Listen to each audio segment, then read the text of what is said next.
एक लोहे के मामूली से हथौड़े ने एक इंसान को बना दिया भाई करोड़ों के खजाने का मालिक। मिट्टी से भरा हुआ एक बैग खरीदकर लड़की बन गई माला माल। और वेल की उल्टी ने एक मछुआरे की जिंदगी बदल दी। रातों रात अमीर बनने का ख्वाब तो हर कोई देखता है, लेकिन कुछ ही लोग ऐसे होते हैं जिनकी किस्मत उनका साथ देती है। तो आज के इस वीडियो में मैं आप लोगों को बताऊंगा कुछ ऐसे खुशकिस्मत लोगों के बारे में भाई जो रातों रात करोड़पति बन गए, उनकी जिंदगी पूरी तरीके से बदल गई। तो इस वीडियो को स्किप मत करना, पूरा देखना क्योंकि ये काफी इंटरेस्टिंग होने वाला है, बहुत मजा आएगा। तो बिना किसी देरी के शुरू कर देते हैं आज का फाड़ो वीडियो।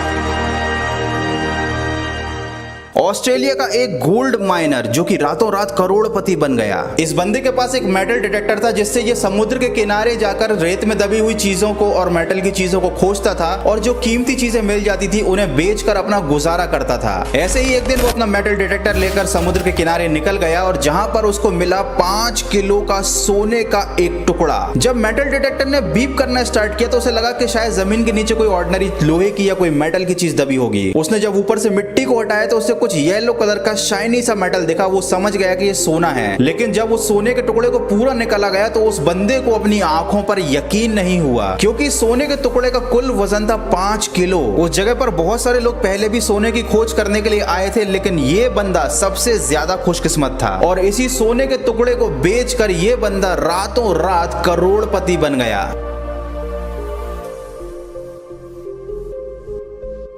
एक माइनर था जिसका नाम था बॉबी। ये ऑस्ट्रेलिया में रहने वाला एक बुजुर्ग इंसान था। इसने 40 साल तक मिनरल्स की खोज की थी। ये माइनिंग का काम करता था। ये इंसान एक साधारण सी जिंदगी बिताता था और ये अपनी जिंदगी से काफी खुश भी था। ये बंदा जिस दिन रिटायर होने वाला था, इसने अपनी यादों को संजो कर रखने के लिए एक छोटी सी बाल्टी में कुछ पत्थर रख लिए। ये वो रंग बिरंगे और छोटे छोटे पत्थर थे जो उसको माइनिंग के दौरान मिले थे। रिटायरमेंट के बाद कई साल गुजर गए। एक दिन बॉबी ने अपनी यादों को ताजा करने के लिए उस बाल्टी को निकाला जिसमें छोटे छोटे रंगीन पत्थर रखे हुए थे। वो उन पत्थरों को देख ही रहा था, तभी उसकी नजर एक यूनिक और एक अलग से पत्थर पर पड़ी। चूंकि बॉबी ने 40 साल माइनिंग का काम किया था, इसलिए उसको पत्थरों की बहुत अच्छी परख थी। वो इस पत्थर को देखते ही समझ गया कि ये काफी ज्यादा कीमती है। उसने इसकी जांच की तो पाया ये एक ओपेल जेम था जो कि 306 कैरेट का था। क्योंकि बॉबी को उस समय पैसों की ज्यादा जरूरत थी नहीं और उसे चोरों का भी डर था, इसीलिए उसने इस बात को सीक्रेट रखा और 14 साल तक उसने इस पत्थर को संभाल कर रखा। उसने ये ओपेल बेचा नहीं, लेकिन 14 साल बाद जब उसे पैसों की जरूरत पड़ी तो उसने इस ओपेल को नीलाम किया और लॉस वेगास में इस पत्थर को खरीदा गया 30 लाख यूएस डॉलर्स में। 30 लाख यूएस डॉलर्स को आप अभी अगर इंडियन करेंसी में कन्वर्ट करेंगे तो ये करोड़ों रुपए होते हैं। मतलब जिंदगी भर बॉबी ने जितना नहीं कमाया होगा, इस एक पत्थर को बेचकर उसने कमा लिया। अगर बॉबी भाई मेरा ये वीडियो देख रहे हो तो यार मुझे बताओ कि तुमने 14 साल तक उस पत्थर को बेचा क्यों नहीं। मतलब अगर कोई भी बंदा तुम्हारी जगह पर होता तो उस पत्थर को तुरंत उसी दिन बेच देता और अपनी बाकी की बची हुई जिंदगी ऐशो आराम से गुजारता। अच्छा, क्या आपने कभी सोचा है कि एक मिट्टी और रेत से भरा हुआ एक ऑर्डिनरी सा बैग किसी को 18 लाख डॉलर का मालिक बना सकता है। यूएस में ऐसे ही एक बैग की नीलामी हो रही थी जो कि लावारिस था और इसके अंदर रेत और मिट्टी भरी हुई थी। नैन्सी नाम की एक महिला ने इसको $900 देकर खरीद लिया क्योंकि वो जानना चाहती थी कि आखिर इस बैग के अंदर ऐसा क्या खास है। जब उन्होंने इस बैग को खोलकर देखा तो पाया इसके अंदर रेत और मिट्टी भरी हुई है। उसके बाद नैन्सी ने इस बैग में भरे हुए रेत और मिट्टी की जांच करवाई तो पता चला ये कोई आम रेत या मिट्टी नहीं थी, ये चांद की सतह पर पाया जाने वाला मटेरियल था। ये बात आज तक रहस्य है और किसी को इसके बारे में नहीं पता कि चांद की मिट्टी आखिर उस बैग में कैसे पहुंची और ये बैग नीलामी की कगार पर कैसे आया। खैर, जैसे ही नासा को इस बैग के बारे में पता चला, उन्होंने तुरंत नैन्सी से कांटेक्ट किया और उस बैग को अपने पास रख लिया। क्योंकि उस बैग में नैन्सी के काम की तो कोई चीज नहीं थी, लेकिन ये नासा के बड़े काम की थी। और इस बैग के बदले में नासा ने नैन्सी को फूटी कौड़ी नहीं दी, लेकिन नैन्सी ने हार नहीं मानी। उन्होंने कोर्ट का दरवाजा खटखटाया और चूंकि नैन्सी ने इस बैग को लीगली एक नीलामी में खरीदा था, इसलिए कोर्ट ने यह फैसला सुनाया कि इस बैग की असली हकदार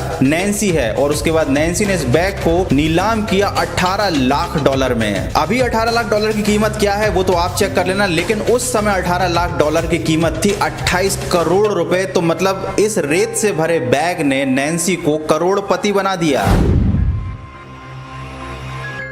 नीदरलैंड का एक मछुआरा जिसको मछली पकड़ते समय एक बदबूदार पत्थर जैसी कोई चीज दिखाई दी, और जैसे ही उस मछुआरे ने उस बदबूदार पत्थर को देखा वो समझ गया कि भाई उसकी किस्मत बदलने वाली है, क्योंकि वो थी व्हेल की उल्टी। अब आप सोच रहे होंगे कि व्हेल की उल्टी से किसी की किस्मत कैसे बदल सकती है, ये व्हेल की उल्टी ही तो है, इतनी कीमती चीज तो नहीं। तो मैं आपको बता दूं, इंपोर्टेड परफ्यूम्स बनाने के लिए इस मटेरियल का मतलब व्हेल की उल्टी का इस्तेमाल किया जाता है, और व्हेल की उल्टी काफी महंगी बिकती है। जब इस मछुआरे ने व्हेल की उल्टी को नीलाम किया तो इसकी कीमत थी करीब $25 लाख। मतलब अगर वो मछुआरा 100 साल तक भी मछली पकड़कर बेचता तो इतने पैसे नहीं कमा पाता जितना उसने एक बार में कमा लिया।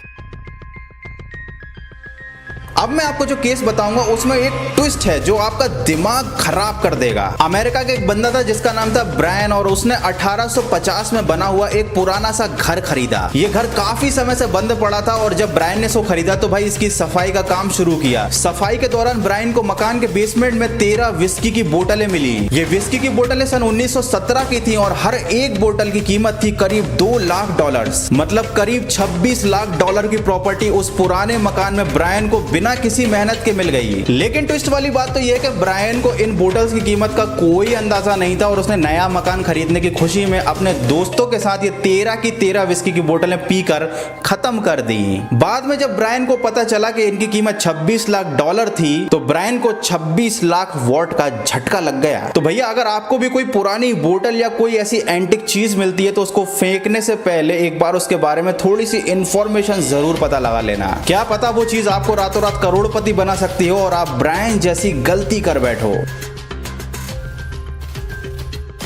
1999 की बात है। एक पीटर नाम का किसान था जो इंग्लैंड में रहता था। एक दिन खेत में काम करते समय उसका लोहे का हथौड़ा कहीं गुम हो गया। उसको उस हथौड़े की बहुत जरूरत थी, जिसको ढूंढने के लिए वो मेटल डिटेक्टर लेकर आया और उसने खेत में उस हथौड़े को ढूंढना शुरू किया। हथौड़ा तो मिल ही गया, लेकिन साथ ही साथ उसको जमीन के नीचे कुछ और चीज भी दिखाई दी, जो कि था एक बहुत पुराना रोमन टाइम का खजाना। और ये कोई ऑर्डिनरी गोल्ड नहीं था, ये रोमन टाइम का काफी पुराना गोल्ड था, इसलिए इसकी नॉर्मल गोल्ड के कंपेयर में कीमत बहुत ज्यादा थी। जब इंग्लैंड के म्यूजियम वालों को इसका पता चला तो उन्होंने तुरंत पीटर से कांटेक्ट किया और ये सारा खजाना और उसका हथौड़ा अपने अंडर में ले लिया। हो सकता है म्यूजियम वालों को लगा हो कि यार ये हथौड़ा काफी ज्यादा लकी है, एक आध खजाना और मिल जाएगा इसके चक्कर में। लेकिन इंग्लैंड की गवर्नमेंट के द्वारा पीटर को इस खजाने को ढूंढने और म्यूजियम को सरेंडर करने के बदले में दिए गए 340 करोड़ रुपए। किस्मत का कोई भरोसा नहीं, ये कभी भी पलट सकती है। हर कुत्ते का एक दिन जरूर आता है। और कुत्ते से याद आया आज का बोनस फैक्ट। क्या आप ये बात जानते हैं कि कुत्ते हमेशा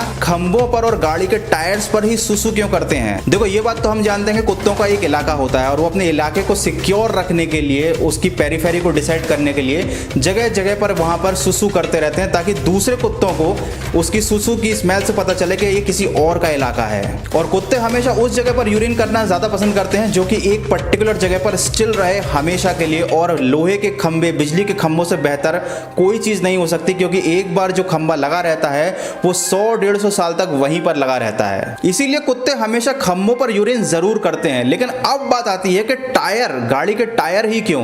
वो तो एक जगह पर टिकते नहीं, गाड़ी कभी यहां जाती है कभी वहां जाती है। लेकिन इसके पीछे भी एक साइंटिफिक लॉजिक है। गाड़ी के जो टायर होते हैं वो डिफरेंट टाइप की रबर्स और सिंथेटिक्स मटेरियल से मिलकर बनाए जाते हैं। उनमें से खास तरह की स्मेल आती है जिन्हें दबाने के लिए कुत्ते उसके ऊपर यूरिन करते हैं। और जब वो गाड़ी किसी दूसरे कुत्ते के इलाके में जाती है, कुत्ता सूंघता है कि इस पर तो किसी और कुत्ते का यूरिन है, तो वो उसे अपने इलाके की चीज बनाने के लिए उस पर फिर से सुसु कर देता है। और यही सिलसिला चलता जाता है। गाड़ी जब भी किसी अलग कुत्ते के इलाके में जाती है, कुत्ता उसे अपनी प्रॉपर्टी बनाने के लिए उस पर सुसु जरूर करता है। तो इंसान, लेकिन कुत्तों की दुनिया के अपने अलग ही फंडे चल रहे हैं। तो यार बस आज की वीडियो में इतना ही। अच्छा लगा है वीडियो तो लाइक जरूर करना। और आज पहली बार मैं वीडियो पर एक लाइक का एम रख रहा हूँ। 35,000 लाइक्स का एम है। एक लाइक तुम्हें करने में कुछ नहीं आता, नीचे बटन दिया, जल्दी से दबा दो और 35,000 का टारगेट कंप्लीट कर दो। और हाँ, बकरीद और रक्षाबंधन काफी नजदीक है, तो सभी लोगों को एडवांस में ईद मुबारक और हैप्पी रक्षाबंधन। तो यार बस आज की वीडियो में इतना ही। जल्दी से 35,000 का लाइक एम पूरा कर दो। नए हो तो चैनल को सब्सक्राइब कर लो। मिलते हैं अगले फाड़ू वीडियो में।